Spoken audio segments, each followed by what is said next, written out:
Bonjour, aujourd'hui, à l'Ouest rien de nouveau, d'Éric Maria Remarque. C'est un roman publié en 1929. Ce livre est une œuvre majeure de la littérature de guerre, offrant une perspective crue et réaliste de la Première Guerre mondiale. Il raconte l'histoire de Paul Baumer, un jeune soldat allemand, et de ses camarades qui sont confrontés aux horreurs du front occidental. Le roman met en lumière l'absurdité de la guerre, la déshumanisation des soldats et la perte de l'innocence des jeunes hommes envoyés au combat. L'enrôlement et l'entraînement. L'histoire commence avec Paul Baumer, un jeune de 19 ans, et ses camarades de classe qui se portent volontaires pour aller au front, influencés par leur professeur, Kantorek, qui les encourage avec des discours patriotiques. Cependant, l'enthousiasme initial de ces jeunes hommes est rapidement remplacé par une dure réalité, lorsqu'ils subissent un entraînement rigoureux sous la supervision de Himmelstoss, un caporal tyrannique. Cet entraînement brutal leur fait comprendre que la guerre n'a rien de glorieux, et que leur survie dépendra de leur capacité à s'adapter à l'environnement impitoyable du front. Une fois au front, Paul et ses camarades découvrent les horreurs de la guerre moderne. Ils sont constamment exposés au danger.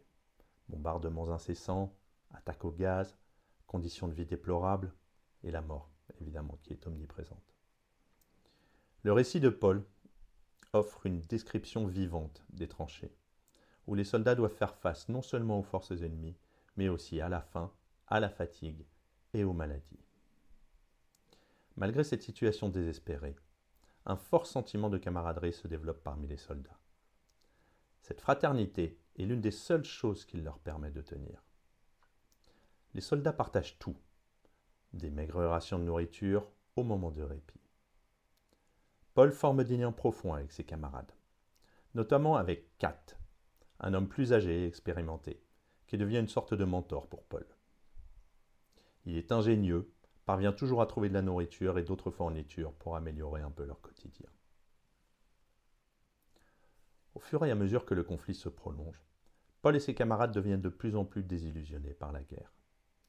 Ils réalisent qu'ils ne sont plus les jeunes idéalistes, plus les mêmes qu'avant, mais des survivants endurcis, dont l'humanité est lentement érodée par la brutalité incessante du front.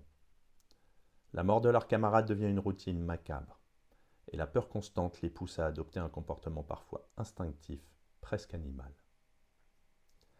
L'aliénation de Paul vis-à-vis du monde civil est accentuée lorsqu'il rentre en permission chez lui. Il se sent étranger dans sa propre maison, incapable de communiquer avec sa famille, qui ne comprend pas ce qu'il a vécu. Son père et ses voisins, qui n'ont jamais vu le front, continuent de parler de la guerre en termes patriotiques, ignorant la véritable nature du conflit.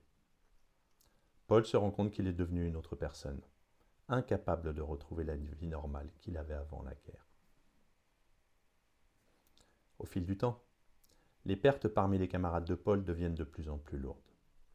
L'un après l'autre, ses amis meurent dans des circonstances tragiques.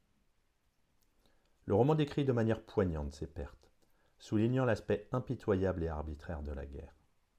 Par exemple, Kemmerich, un des camarades de Paul, meurt dès les premières pages du roman à cause d'une blessure à la jambe.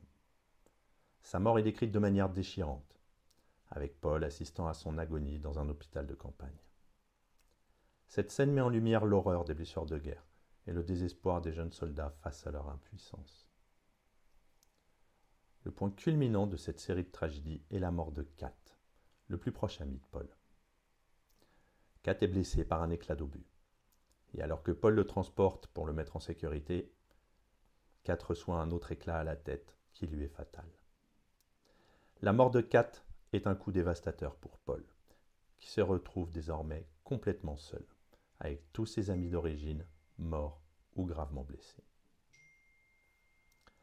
À travers le récit de Paul, Remarque critique vivement la guerre et ceux qui l'ont provoquée. Le roman met en lumière l'écart entre la réalité du front et la perception qu'en ont les civils et les autorités. Les discours patriotiques de figures comme Kantorek apparaissent totalement déconnectés de la réalité. Les jeunes soldats, au début pleins d'enthousiasme, sont broyés par une machine de guerre qui ne fait aucun cas de leur vie. Le roman critique également l'absurdité de la guerre. Les soldats ne comprennent pas vraiment pourquoi ils se battent. Paul et ses camarades ne voient pas les soldats ennemis comme des monstres, mais comme des hommes tout aussi pris au piège qu'eux. L'une des scènes les plus marquantes du livre est celle où Paul tue un soldat français dans un combat au corps à corps. Après l'avoir tué, Paul est submergé par le remords et la culpabilité. Il réalise que cet homme n'était pas différent de lui, et que, dans d'autres circonstances, ils auraient pu être amis. Vers la fin du roman, Paul est le dernier de son groupe d'amis à rester en vie. La guerre tire à sa fin, mais Paul se sent complètement vide et désespéré. Il ne voit plus d'avenir pour lui. Le roman se termine sur une note tragique, avec la mort de Paul en octobre 1918, peu de temps avant l'armistice. Le rapport militaire du jour de sa mort est laconique. À l'Ouest, rien de nouveau. Cela souligne l'indifférence de la guerre à la vie humaine et la futilité de tant de pertes. On a 4 thèmes principaux. C'est un livre que j'avais lu lorsque j'étais plus petit, je devais avoir 18-19 ans, et ça m'avait beaucoup marqué, donc accrochez-vous si vous le lisez. Il y a 4 thèmes principaux. La déshumanisation par la guerre. Le roman montre comment la guerre transforme de jeunes hommes pleins de vie en êtres désillusionnés et endurcis. Les soldats sont dépouillés de leur humanité par la violence quotidienne à laquelle ils sont confrontés. La camaraderie. La solidarité entre soldats est l'un des rares aspects positifs de l'expérience de Paul. Cette camaraderie leur permet de survivre dans des conditions inhumaines. La critique du patriotisme et de l'idéalisme. L'auteur critique le fossé entre les discours patriotiques et la réalité de la guerre, dénonçant l'absurdité de sacrifier toute une génération sur l'autel d'idéaux vides. L'aliénation. Paul et ses camarades sont aliénés, non seulement du monde civil, mais aussi de leur propre passé. Ils sont devenus des étrangers dans leur propre vie. C'est une œuvre puissante qui offre une vision profondément humaine des horreurs de la guerre. Remarque, l'auteur, utilise l'expérience de Paul Baumer pour exposer les effets dévastateurs de la guerre sur les jeunes soldats, tout en critiquant la société qui les a envoyés se battre. Le roman reste une lecture incontournable pour ceux qui cherchent à comprendre la réalité brutale de la guerre, ainsi que ses effets sur ceux qui la subissent. À bientôt.